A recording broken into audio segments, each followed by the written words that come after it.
Good evening, ladies and gentlemen. This is a video not following the chronological time of our study of APUSH history, but instead more of a logistically aimed video attempting to help you with the aspects of writing a document-based question. And I'm going to have the rubric sitting just next to me over here on the computer screen, so if I cheat from time to time and pull the rubric up, I apologize. But I'm going to answer it in terms of the DBQ that you should have in front of you, the DBQ about the French and Indian War and how it affected the relationship between the Americans and the English owners of the colonies. All right, so where to start? The first thing you should do is you should read the documents. I'll wait.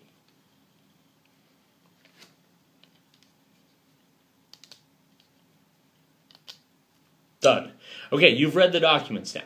Now that you've read the documents, you're obviously going to try and put them together into an argument. Somehow you're going to classify at least 6. Remember, you have to use at least 6 of these documents, if not all 7. I'd like to see all 7. And you're going to put them into categories, paragraphs. Maybe you're going to say these are about political change, these are about social change, these are about economic change, or these are changes that happened prior to the French and Indian War. These are ones that happened after it. These are ones where perhaps there's a continuity instead of a change. Whatever you end up doing, the paragraphs are going to indicate where the argument's going to go. In doing that, you're going to use in each of the paragraphs, I would imagine, not a hard and fast rule here, but I would imagine 2 or 3 documents. You're going to use a document and then you're going to do some extended analysis. Now the extended analysis is the portion where you discuss the purpose, the point of view, the historical context, or the intended audience of the document. So for instance, looking at your documents, document B, Kanasato's address to the representatives from Pennsylvania, Virginia, and Maryland. Purpose. He's trying to get the leadership of those colonies, later on states, to stop invading his territory and stop settling there. His purpose is to stop the settlement of his areas by whites that he doesn't want there. Okay? Historical context on that. You could say that in the first 100 years of Native American and English involvement, there's a long history of English settlers simply bulldozering into Native American terrain and settling it without much regard for who might have settled it prior. You could talk about the point of view of Kanasatogo and the fact that he's a Native American chief who obviously is going to do what's best for his people and defend its land, but he's also probably an authority on these matters given the fact that he's dealt with this over the course of a lifetime. So you would discuss that in the actual paragraphs we're talking about, right? You would say something along the lines of, Kanasatogo's document explains that Native Americans are frustrated by invasions by the English into their land. That would be the first point. The second point, the extended analysis, is the information I mentioned earlier. You come with that afterwards, and then you move on through the documents as well. Having constructed your paragraphs and sort of sketched out, hopefully in the 15 minutes of planning, where you're going to go, now you have to turn around and look to the thesis. Now the thesis, I imagine, is going to reflect something like what those paragraphs are. If the paragraphs are one political and one economic, then I imagine the thesis is going to indicate that there's a change in the relationship that can be seen in those realms. Okay? If it's social and political, then so be it with the thesis. There should be a good connection between the thesis and how you intend to organize the documents later in the essay.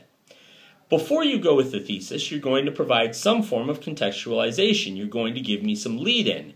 In this particular instance, I imagine that lead-in is going to take one of a few forms.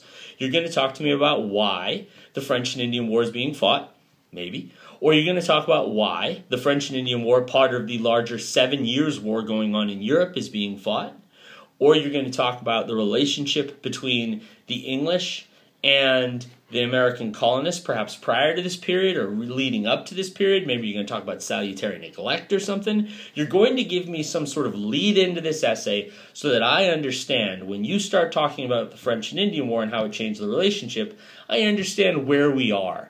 I'm not simply thrown into the fire. I'm led into it so that I understand what points are being made. So that opening paragraph is going to be contextualization, and then it's going to be thesis, and then you're going to get to the body paragraphs. Now, Along the way, you have to provide this second thesis point.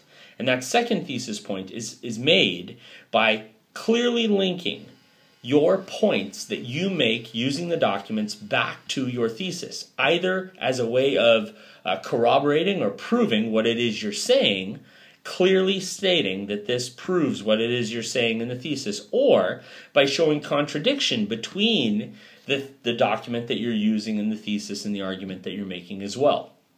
So what you're being asked to do there is to relate that information back. Now, you can also show inconsistencies between the documents. For instance, you could say that document A and document B show very different perspectives of something. Now, they don't in this case. I'm not using an example for this particular DBQ, but that kind of interplay consistently done between the documents is exactly what they're looking for thesis point number 2. You're also going to have to provide 2 other things that are familiar to us. Some form of evidence beyond the documents. You have to give me something, probably in the period after 1763, and I would imagine before 1800. Anything later than that's going to be too far out. Some form of outside evidence that helps me to understand how the documents and your outside information prove the point. So, for instance, if you're going to make a big argument about how the French and Indian War led to a change in economic policies, I need to see something about these taxes that they passed, and I'm not going to give you particular examples, but taxes that they might have passed in 1764 and 65 and 67 and 73, just as examples. Just putting it out there as a what if. Okay? And then you have to give enough information so that the reader of the essay understands that you know what you're talking about. You're not just saying something out of a random way and letting it out there. You also have to provide a synthesis point. That can take place anywhere in the essay. A lot of people find that most convenient at the end of the essay after you've sort of summed up the major point of the essay and then you're comparing it to another place and time, for instance. The synthesis argument, keep in mind, has to be something related to the major push of the essay. It cannot be something tangential. You can't say, oh my goodness, the relationship had something to do with shipping. The Titanic was a major ship that sunk once. Boom, synthesis point. No. That attempt at synthesis, that sunk, just like the Titanic. That's what I set up right there. I try. Okay? So make sure the synthesis point is some sort of connection to the major thrust, the major points being made in the essay. Okay? That's what you're looking to do, ladies and gentlemen. Start with the documents, work your way out from the inside of the essay, build up your basic point, make that into your thesis, okay? Put a little contextualization on the front of it, and then run the argument through till the end. Okay? I hope that helps. Have a good night.